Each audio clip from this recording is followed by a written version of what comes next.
Hi, welcome to Chinmaya tutorial.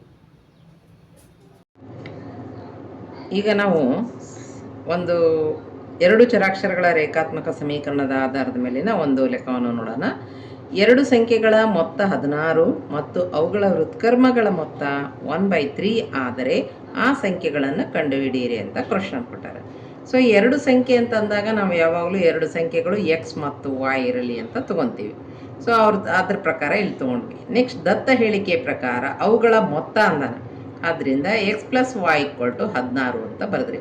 ಅವುಗಳ ವ್ಯುತ್ಕರ್ಮ ಅಂತಂದರೆ X ಇದ್ದರೆ 1/x ಬರ್ಕೋಬೇಕು, ವಾಯ್ ಇದ್ದಾಗ 1/y. ಸೊ ಅದಕ್ಕೆ 1 + x divided 1/x plus 1/y is equal to 1/3. So ಈ ಈಕ್ವೇಷನನ್ನು ನಾವು ಸಿಂಪ್ಲಿಫೈ ಮಾಡೋದು. ಎಲ್ ಸಿ ಎಮ್ ತೆಗೆದಾಗ x into y x y, cross multiplication y x, so y plus x is equal to 1/3. So again cross multiplication ಮಾಡ್ತೀನಿ. 3 into, so 3 into y plus x is equal to x y into 1 x y. So ಇಲ್ಲಿ x plus y ಅಂದರೆ 16 ಅಂತ ಒಂದನೇ ಕ್ವೆಶನಿಂದ ನಮಗೆ ಗೊತ್ತಿದೆ. ಅದ್ರ value ಇಲ್ಲಿ ತುಂಬ್ತಾ ಇದ್ದೀನಿ. 3 into 16 equal to x Y.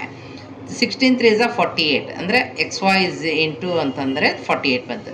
ಇಲ್ಲಿ ನಮಗೇನು ಅರ್ಥ ಆಗುತ್ತೆ ಅಂದರೆ ಎರಡು ಸಂಖ್ಯೆಗಳ ಮೊತ್ತ 16, ಆ ಎರಡು ಸಂಖ್ಯೆಗಳ ಗುಣಲಬ್ಧ 48 ಆದರೆ ಆ ಸಂಖ್ಯೆ ಯಾವುದು ಅಂತ ನಾವು ಈಸಿಯಾಗಿ ಫೈಂಡ್ ಔಟ್ ಮಾಡ್ಬೋದು.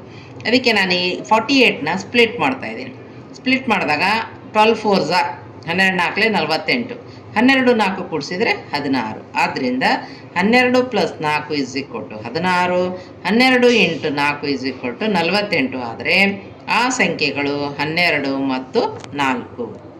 Thank you for watching.